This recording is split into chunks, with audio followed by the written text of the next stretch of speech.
Hello, my Flat Earth family. So today I'm going to talk about, there's a big clue right in front of you, but I want you to, I'm trying to get that shadowing, I'm in the glare off of it. I want to tell you about this. Now see, it's in a frame, and this is what I have hanging in, of all places, my bathroom. Because when I stand there every morning, brushing my teeth, I look at this poster in my in the frame. So let me read it to you. Attitude by Charles Swindoll. The longer I live, the more I realize the impact of attitude on life. Attitude to me is more important than facts. It is more important than the past, than education, than money, than circumstances, than failures, than successes, than what other people think or say or do. It is more important than appearance, giftedness, or skill. It will make or break a company, a church, a home. The remarkable thing is we have a choice every day regarding the attitude we will embrace for that day. We cannot change our past. We cannot change the fact that people will act in a certain way. We cannot change the inevitable. The only thing we can do is play on the one string we have, and that is our attitude. I am convinced that life is 10% what happens to me and 90% how I react to it. And so it is with you. We are in charge of our attitudes. Now, the most important thing about that is we have a choice, and 90% of any situation is how we react. All those sayings that it takes two, baby, and it takes two to tango, and it takes two to fight, and all of that. So when you're going out doing activism, you have choices. No matter who you meet, and no matter what they say to you, you have a choice of how to react to them. So I started out this, I'm going to go through some of my notes that I had made yesterday. And I was going to hold this off until later. But this session is going to address how we meet the public, how we are seen, and how we deliver information to those we don't know how they will receive it. Flat Earth is a serious subject, and those who have been programmed and are indoctrinated will receive it with mockery. Those who are intelligent will look at the information you present them with and see that there are some pictures they recognize and look closer. Because the banners, if you look at the banners, they have some pictures that they could recognize. So if they're educated, they'll see the pictures, and that's what I'm saying by that. So it's the banner and having some sort of a brochure to hand out that you can point to pictures on the brochure, or leaflet, as they're called over in the UK. That's important. A picture says 1,000 words. I don't know that you understand how important that is. Okay. When I am out amongst the youth, they are not as experienced to recognize this as a serious subject. However, when you relate it to their life, then they start to think. So these college kids are still very young, and they don't have life experience. One kid said, "Oh, you're calling me dumb." I said, "No." I said, "You don't have the experience. You're young and don't have the experiences. Once you start experiencing things in life and get really trampled on by the government, then you'll understand these things." And that's what I was really saying without really saying the whole thing. Okay, it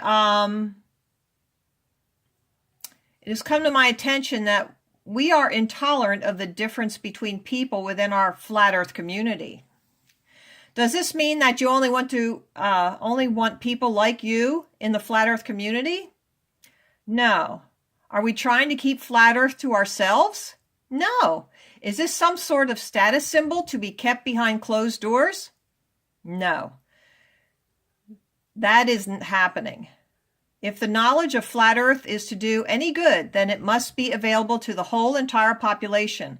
And it is our job to tell them about it. If you are not on board with outreach, then I must question your motives. There are Flat Earthers making comments about these differences between us, and we need to learn how to navigate these interactions.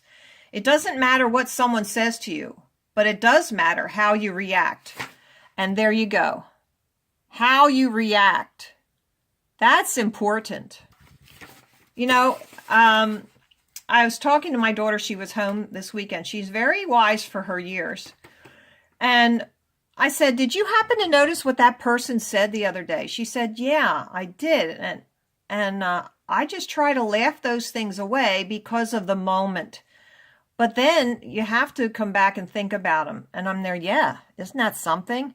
So, yeah, we can laugh things off, but you have to really think about what they said. And then maybe at a later time, question them if you're in a group. You don't want to single somebody out and embarrass them in front of a group, unless they are intentionally trying to embarrass you. But even then, come on. So, okay. There are Flat Earthers making comments about these differences. So I'm suggesting that we need every Flat Earther that we have to reach every group of people on this earth. We need every connection available. You were chosen for your connections, and you are going to reach the people you were designed to reach. If you want to say that is a cult, then you will be showing your lack of vision in the plan to spread truth to all nations of people. I remember the old story about, for want of a nail, the war was lost. Do you remember that? You ever hear that? For want of a nail, the war was lost? How does that happen? You see, the nail was on the shoe of the horse that carried the general into battle. Something as small as a nail can make a big difference. And you are that nail. Each one of us is one nail. So if you are not present and reaching the people that you're supposed to reach, then there's going to be a huge, huge gap. So society has dictated that it is crazy to talk to yourself, but many lawyers practice their summaries out loud and in a room by themselves. Okay. In fact, this was part of my sales training. I often practice my presentation alone in front of a mirror, as I was trained to do many years ago by an excellent company who has the best sales training. They even suggest that you use a mirror when making telephone calls because your voice changes with facial expression. And that is so true. You can tell, you know, you talk to somebody on the phone, you say, oh, are you all right? You sound sad. So having a good facial expression, you know, that's very important. You know, try to smile, but not too much smiling that it looks like you're joking about Flat Earth. So try to have a serious but pleasant look on your face. Okay, I think we need to get back the wisdom of the ages found in our older, more experienced people. What do you value? Are you sucked into the modern program indoctrination of society, which puts us at a disadvantage? All these changes in society have been done to make us more vulnerable to their programming.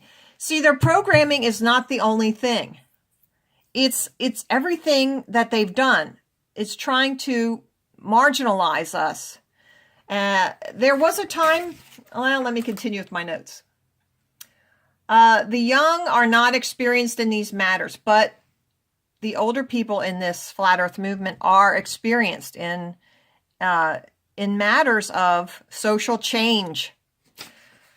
So let's try and value everyone in the movement, everyone who's in our Flat Earth community. Okay, the three things. Oh, well, let me just say one more thing about that. Did everyone remember watching the Waltons? John Boy Walton. The whole family lived in that house. The parents were in a little room downstairs. They took care of them. They were all part of the family. And even long after, like the grandfather had died, and then the grandmother had a stroke, so she couldn't talk, but she was making sausage. And I remember John Boy saying, "Oh, boy, that is really hot." And the mother thought, "Aha, I won this battle." But then John Boy says, "That's the best sausage I ever had." So you can still learn things. I still learn things from my 91-year-old mother. I mean, it's very important. So the 3 things I worship are the way, the truth, and the life. This video today that I'm making is on the way. We all have choices. So 99% is how we react to personal attacks. Oh, and here it says 90%, but 99. We can choose to gain an advantage by taking the position of victimhood. Now, this is very interesting. This is what we were trained and indoctrinated to do, is to take the position of victimhood. But do you really want to do that? It is an emotional response and can be easily be used to gain support, but through pity. Do you really want pity? It is effective, but only in the short term. So let's think a little long term. In the short term, oh, poor person. Oh, yeah, you were picked on. Okay. So are you going to be looked up to then in the future as a leader? No, you're not. People won't forget that. You're the victim and you need to be pitied. So figure out how to take negative responses, negative attacks on your person, and change it and turn it around and take control of that. Someone just threw you the ball. Now you got the ball in your hands. What are you going to do with it? Are you going to say, "Ouch, it hurt my hands"? Or are you going to say, "Okay," and figure out a way to throw that back at them? But if you do it in a gentle manner, you will be seen as having total control. And that is what is really looked at. Someone who can control themselves in a very stressful situation. So, in the short term, victimhood doesn't exude confidence in your abilities, and no one will want to hear what a victim has to say unless they have overcome their adversity. We want to hear and learn from overcomers, from winners. So practice how you can turn an insult into a victory. I was recently insulted and decided to turn this around as a teaching opportunity for activists. Believe me, there is no shortage of insults out in the public, especially with a topic like flat Earth. So how can you turn around an unpleasant situation? Take the position of victor instead of victim. What would truth and life do? Now, this is how I'm kind of balancing these 3 things: truth, life, and way. Okay, the way is love, but within love, there are ways to do things that will put you in the position of victor. Okay? I was recently insulted. Believe me, there's no shortage of insults like flat Earth. Okay, so how can you turn around an unpleasant situation? Take the position of victor instead of victim. What would truth and life do? Here it is. Simple. This simply means to take truth and just restate the perceived insult and clarify the intent. And that is such an easy thing to do, isn't it? So when somebody insults you, just repeat the insult back to them, and as though it was a question, like, "Did you really say that?" What? Like, "Oh, so I'm crazy? Really?" So it's not crazy to think that we're standing on a spinning ball? I mean, isn't that easy? That is easy. Everybody can do that, right? Oh, you think I'm nuts? So just restate the insult. Okay. Give the person an opportunity to clarify their position. So when somebody calls you crazy, by doing this, you may see it as unprofitable and restate it or apologize immediately. Okay, so they may see it as the insult that it really was. And when they hear it come back to them, they will see, oh, gee, I guess that wasn't so nice. So then you can continue on from that. But if you take the position of victim and turn around and walk away, what have you gained? You haven't gained anything, have you? So there are times, this woman, this young girl was attacking me up at Reading area, and I had to call in the professor or the teacher or the security man, and I had to say, please take care of her. You know, I did put up my arm in defense because she was shaking her fist at me. And so I just put up my arm and I said, please come get her. And they did. So there's some things that you have to take a proactive position on. There's other ways I could have done that. You can call the police. You are protected by freedom of speech. So I would, if there's security, if you are on school grounds, there should be security right there. And so you should avail yourself of them. Use that. Okay. But see, if you walk away, then you've just killed that conversation. I've had many people come around to at least having a civil conversation after they've insulted me. And there's another guy on YouTube. It's Isaiah 40:22. And he told me that after they laughed at me, we were on the boardwalk down in Ocean City. And he said, Marilyn, I can't tell you how many people, they come walking away from you. They're laughing and saying all this stuff. And I hit them again with other stuff, with information. Now, I am a woman, so you have to know that that's a factor.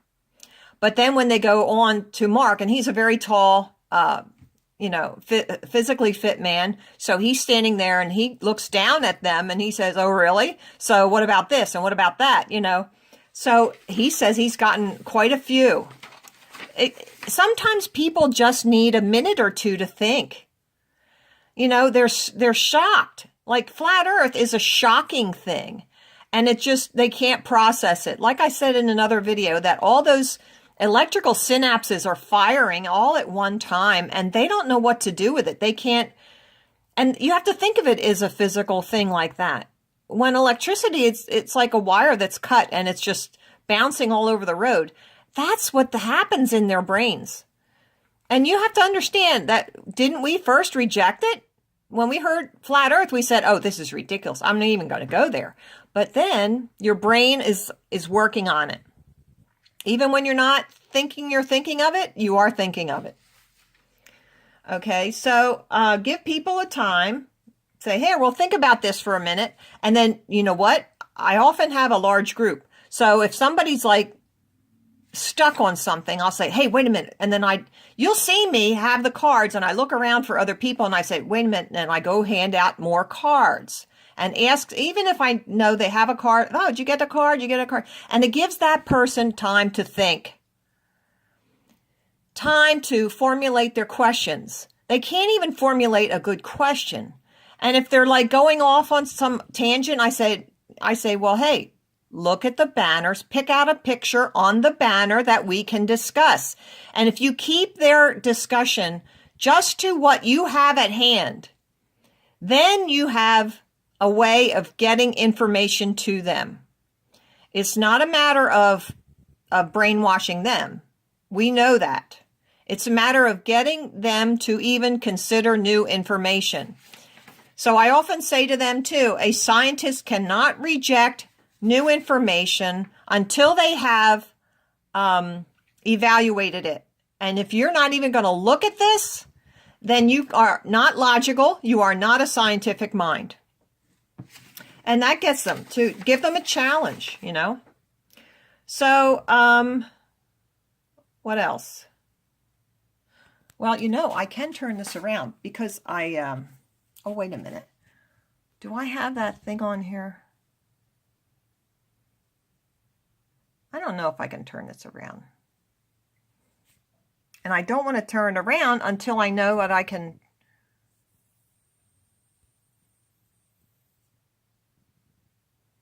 I don't want to lose the connection. Okay, so I don't even know if I'm getting you here right now. All right. But you want to see me because look, I just did my hair. Woohoo! I'm going to Dave Gessner's birthday party. FlatEarth101.com. It's his birthday today, and he's having a party at 3 o'clock. So I'm going to go up to his birthday party. So that's why I'm all dressed up. Okay, so let me finish this. There's only a page left. So I hope I'm getting this. Ah, yes, I see a little reflection there. Okay. So, all right. So, taking the position of truth and life will edify and solidify your position of equality. So, truth and life, truth is like trying to get at what they're really trying to say. Okay. So when you take the position of victim, you automatically put the other person delivering the insult or the sarcastic remark or the attack in a position of aggressor or attacker. So you don't want to do that because then you end up having an angry debate, fight, and you're opening yourself up for unpleasantness. So don't do that. All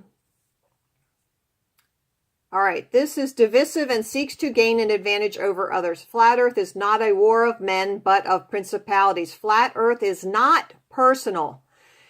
So don't say, don't allow them to say that you are crazy.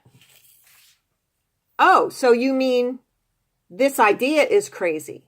Always take it away from you. You're just the messenger. Take it away from you and talk to the banner or the brochure. An easy way is body language. Change your physical position. Do not be face to face with that person, toe to toe. Come over and stand next to them and point to the banner. So that redirects their focus to the banner. Okay. So it's not you and them. You're both talking about what's on the banner. Do you see that? Your physical position, your body language can change the whole discussion. It really can. The whole thing. And see, it will look as though you're going on their side by your standing next to them. So there's a lot you can do. And this is not a manipulation. You're honest and true. So you just want them to be focused on the right thing. Don't let them focus on you. Focus on the information that you're telling them. Okay? So, okay, any person who makes Flat Earth personal fight habitually will not have good long-term results, right? Nobody wants to be in the company of someone who takes a position of victim on a regular basis. I don't like victims. I don't have them as friends. I don't like people who complain all the time. It's like, oh, it's so draining. It's so, please. I mean, really. And if anybody has anything to complain about, it's me. But, couldn't we all say that? Really? But I realize that if I'm really going to change something, I've got to be proactive. And this is very proactive. I was so excited when I realized all this about Flat Earth. It's like, hey, this could really do something. This could prevent other families from getting torn apart by the lies in our government. So this is why I'm really motivated by this. Okay, so first restate what was said, then pause and allow for reclarification. Okay, that's one thing you learn in sales is when you've got them there with the paper in front of them and the pen and all they have to do is sign, you keep your mouth shut. Do not interrupt them from signing that paper. That's all they have to do is sign the paper. Yeah. Okay, so we could eliminate sarcasm altogether, but some people wouldn't know how to speak to anyone. Don't you know people like that who are just totally sarcastic and they wouldn't know what to say if they weren't? It's like they're inhibited. They are uncomfortable trying to talk to people. Sarcasm is a way of getting through an uncomfortable situation. So people who habitually use sarcasm are uncomfortable speaking to other people. So you're revealing your insecurities by using sarcasm habitually. In the world of men, this may mean a challenge, such as an insult or such as in rutting season. Okay, men are a little different than women. Okay, but I have only an outside view of that, so I don't really know. I do think it's very important for you to self-analyze your actions on a regular basis and know why you do things. If you're an emotional reactionary, then you won't be able to be effective in your activism. Activism requires you having command of yourself and your partner in discourse, which is the person that you're speaking with. So you have to be able to know yourself and then know the person you're talking to and react accordingly and give a place for their insults or give a place for their information or questions that are coming at you. You are fielding their volley. Okay. So that's a tennis term. So, if you think of this like ping pong match and you allow a back and forth, then that is a debate. However, what you want to deliver is 3 serves without a return. Isn't that something? You want to deliver 3 serves that they can't fight back. They can't return them to you. Then you've got your 3 things, 3 facts that you've given them that they didn't know before. And then you can direct them to flatearth101.com/begin. And that will take them to the 200 proofs and then the time lapse of the sun and refraction, which shows you why you think the sun sets. In order to have a back and forth and be effective, you must know that who you are speaking with. So if it's a long-term discussion here, a long-term, I mean more than a minute. When you're out there doing activism and you have a group of people, do not spend more than 1 minute or 1 question with one person. Say, okay, let me take this other question and then I'll come back to you. And I've often done that and you can see it. Okay. Try not to spend too much time, especially with, if someone is like fumbling over their question, say, okay, wait a second, I'll come right back to you. And that gives them 30 seconds to gather their thoughts. Okay. All right. Well, so you can ask their level of education. I like knowing if there's a doctorate in physics. I like knowing if they are a science school teacher. I like knowing if they're an engineer, because then I can go right to the hard questions. See, just an average, just an average waitress or whatever, they aren't going to have these really hard, tough questions. It's just not in their daily walk. But when you have someone in a profession, then you need to know, and then you can redirect their questions. And sometimes you can figure out who they are by the question they're asking you. And a lot of people are afraid of getting questions like something really difficult. What I did, I got a really good question from a student at Delaware County Community College.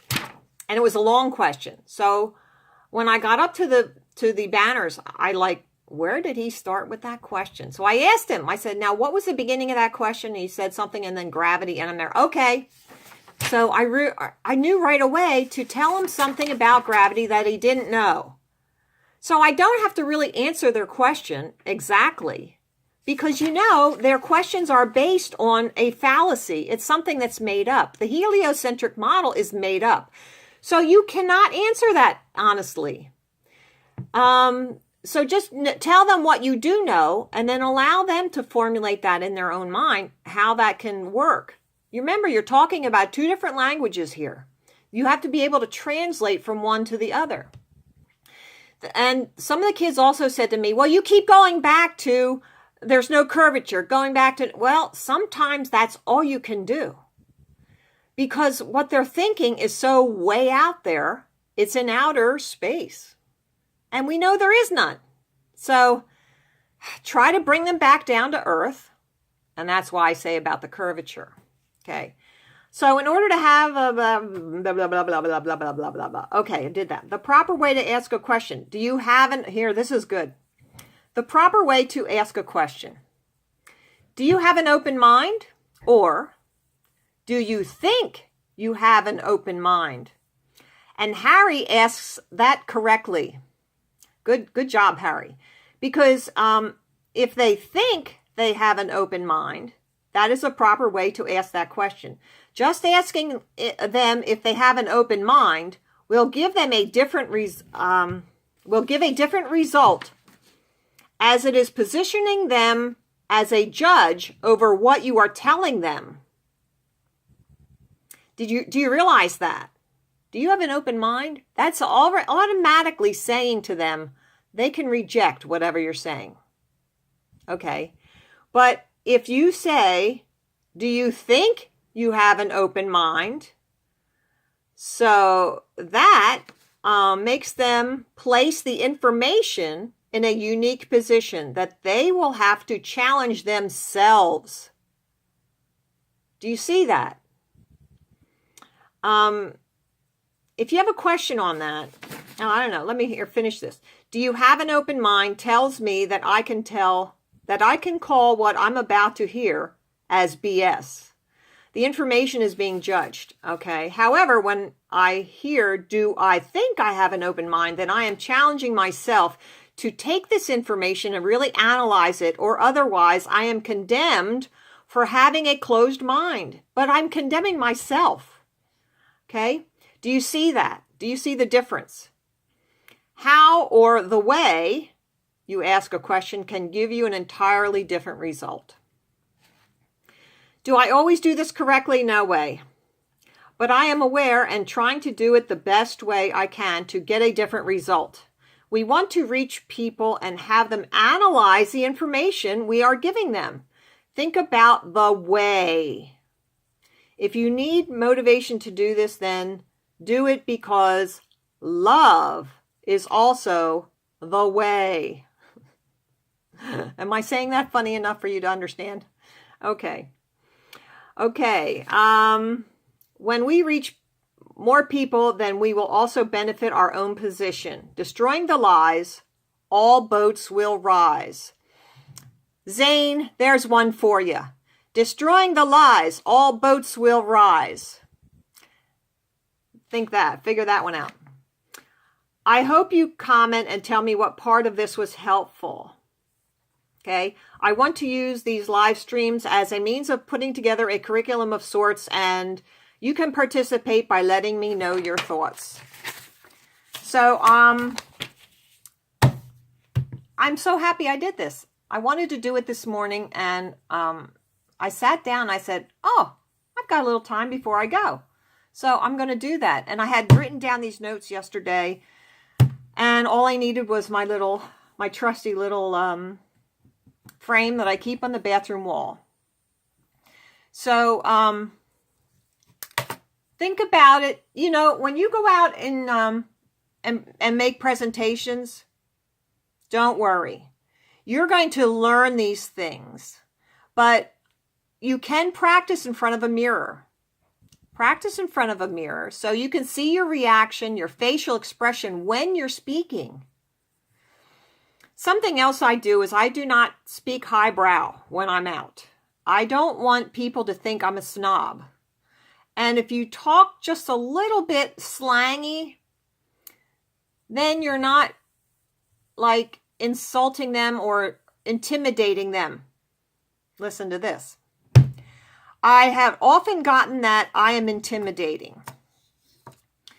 I used to always go up to people and look them straight in the eye and shake their hand. And I've worked with my hands. I was in landscaping. I dug ditches for many years. I trained horses. I've always been very physical. So I had a very firm handshake. I wasn't trying. It just was there. Why shake somebody's hand like a pickle? I mean, it's ugh. So so I would look somebody in the eye and I would shake their hand firmly, and that was enough to be intimidating to some people. Can you imagine?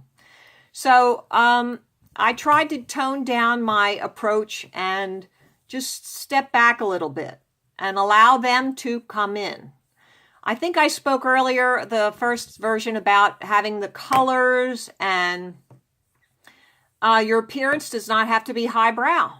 You don't. You can just be there, stand there. Don't be, in torn jeans, although they are popular these days, those ripped jeans. My daughter wears them, but I don't think I'm going there. But anyway, I hope you got something out of this, and I appreciate you listening, and I love you all, my Flat Earth family. Thanks. Bye. Whoops.